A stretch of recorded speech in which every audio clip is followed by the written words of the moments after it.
साथियों नमस्कार। पटना बिहार से मैं अमिताभ कुमार दास, आईपीएस 94 बैच, और आप देख रहे हैं मेरा अपना यूट्यूब चैनल दास बोले बिंदास। साथियों, इस चैनल में मैं आपको ऐसी जानकारियां भी देता हूं जो ज़्यादातर लोग नहीं जानते, लेकिन जिनको जानना बहुत ज़रूरी है। आज मैं आपको गंगा नदी में पाए जाने वाले एक अद्भुत प्राणी के बारे में बताऊंगा। उस प्राणी का नाम है डॉल्फिन, और इस वीडियो को आप आखिर तक दिल थाम कर देखिए। सबसे पहले डॉल्फिन के बारे में जानते हैं। बहुत सारे लोग डॉल्फिन को मछली समझ जाते हैं और इसे डॉल्फिन मछली कहते हैं। ये मछली नहीं होती है। इसका आकार प्रकार मछलियों जैसा जरूर होता है, लेकिन वैज्ञानिक दृष्टिकोण से ये मछली नहीं है। ये एक मैमल है, जिसे हिंदी में कहते हैं स्तनपायी प्राणी। स्तनपायी प्राणी वे होते हैं जिनकी जो मादा होती है वो बच्चों को दूध पिलाती है। जैसे मनुष्य भी एक स्तनपायी प्राणी है, मैमल है, उसी तरह डॉल्फिन भी एक मैमल है। अब ये जो डॉल्फिन है ये समंदर में पाई जाती है, बहुत बड़ी तादाद में पाई जाती है। लेकिन डॉल्फिन की 6 प्रजातियां ऐसी है दुनिया भर में जो नदियों में पाई जाती है, यानी फ्रेश वाटर में पाई जाती है। और उसमें से एक प्रजाति गंगा नदी की डॉल्फिन है, जिसे गंगे डॉल्फिन भी कहा जाता है। ये जो गंगा नदी वाली डॉल्फिन है ये भारतवर्ष में 7 राज्यों में पाई जाती है, जिसमें पश्चिम बंगाल है, बिहार है, झारखंड है, यूपी है। इस तरह से 7 राज्य हैं जहां ये पाई जाती है, और सबसे ज्यादा तादाद इसकी बिहार में है। माना जाता है कि भारतवर्ष में लगभग 3000 डॉल्फिन है गंगा नदी वाली। उसमें आधी डॉल्फिन यानी 1500 डॉल्फिन जो है वो बिहार में मिलती है। अब ये जो डॉल्फिन है इसका आप महत्व इसी से समझिए कि सन 2009 में इस डॉल्फिन को भारत सरकार ने देश का राष्ट्रीय जलीय जीव घोषित कर दिया, नेशनल एक्वेटिक एनिमल। तो जिस तरह मोर भारत का राष्ट्रीय पक्षी है, बाघ इस देश का राष्ट्रीय पशु है, उसी तरह डॉल्फिन जो है वो भारतवर्ष का राष्ट्रीय जलीय जीव है, नेशनल एक्वेटिक एनिमल है। ये घोषणा उस जमाने के प्रधानमंत्री डॉक्टर मनमोहन सिंह ने खुद की थी।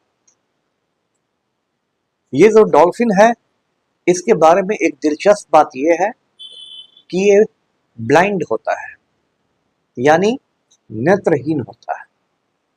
अब आप पूछेंगे कि अंधे होने के बावजूद ये सारा काम कैसे करता है, घूमता फिरता है, शिकार करता है। तो वो एक तरीका है जिसे इंग्लिश में इको लोकेशन कहते हैं। ये उस तरीके का इस्तेमाल करता है, इससे कुछ ध्वनि तरंगे निकलती हैं, वे ध्वनि तरंगे टकराती हैं और उससे ये आसपास के की चीज़ों को समझता है, अपने शिकार को पकड़ता है और इधर उधर घूमता है।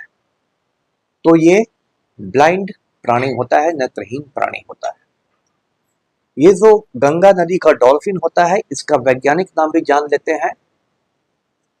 इसका वैज्ञानिक नाम है पैलेटनिस्ट्रा गैंजेटिका। आप जानते हैं कि दुनिया में जितने भी पशु होते हैं या पौधे होते हैं, एक तो उनका लोकल नाम होता है, स्थानीय नाम होता है, एक नाम उनका अलग अलग भाषाओं में होता है, लेकिन एक नाम उनका वैज्ञानिक नाम होता है जो पूरी दुनिया में एक ही होता है। तो ये जो पैलेटनिस्ट्रा गैंजेटिका है इसके स्थानीय नाम भी होते हैं देश में, भारतवर्ष में इसके कई स्थानीय नाम है। कहीं इसे सोस कहते हैं, कहीं इसे सूस कहते हैं, इस तरह के भी नाम है। सामान्यतः सोस नाम जो है वो इसका सबसे ज्यादा प्रचलित स्थानीय नाम है। अब ये जो गंगा नदी का डॉल्फिन है ये खतरे में क्यों है?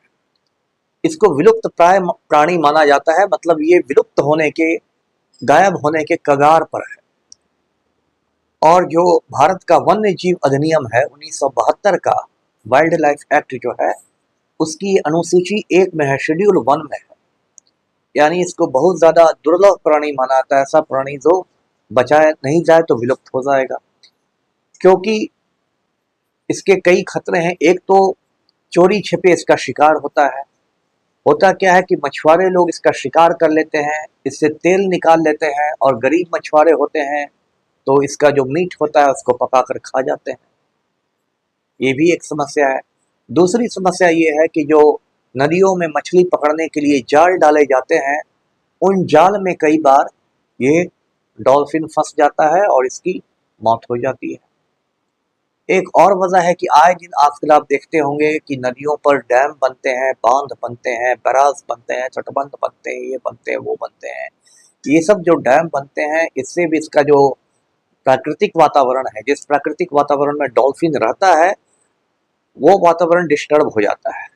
मान लीजिए डैम बन गया नदी में तो इसका इलाका एक तरह से छिन्न भिन्न हो जाता है और ये डॉल्फिनों पर एक खतरा हो जाता है। इसलिए डॉल्फिनों का संरक्षण करना बहुत जरूरी है। एक दिलचस्प बात है कि डॉल्फिन जो है इस दुनिया में कई करोड़ साल से रह रही है। ये आज का प्राणी नहीं है, कई करोड़ साल पुराना प्राणी है। इसलिए लोग इसको लिविंग फॉसिल भी कहते हैं, यानी कि जीता जागता जीवाश्म। मैंने एक पुराने वीडियो में आपको बताया था फॉसिल क्या होता है, जीवाश्म जिसको हिंदी में कहते हैं। कोई भी पौधा या पशु पक्षी यदि पत्थरों के बीच बहुत समय तक दबा रह जाता है, सैकड़ों साल तक, हजारों साल तक, तो उसकी आकृति उस पत्थर पर छप जाती है। उसी को फॉसिल कहते हैं इंग्लिश में, हिंदी में जीवाश्म कहते हैं। वैज्ञानिकों को इन फॉसिल की मदद से ऐसे पौधों को, ऐसे प्राणियों को भी समझने में मदद मिलती है जो अब इस दुनिया से विलुप्त हो चुके हैं, खत्म हो चुके हैं। तो डॉल्फिन को लिविंग फॉसिल भी कहा जाता है। ये इतना ज़्यादा प्राचीन प्राणी है। साथियों, डॉल्फिन को बचाने के लिए बिहार में एक सेंचुरी बनाया गया है। सेंचुरी जिसको हिंदी में कहते हैं अभयारण्य। अभयारण्य का ये मतलब हुआ कि वहाँ वो जो जीव है वो बिल्कुल आराम से घूम फिर सकता है, उसका संरक्षण किया जाता है, और शिकार पर तो खैर कड़ी पाबंदी रहती ही है।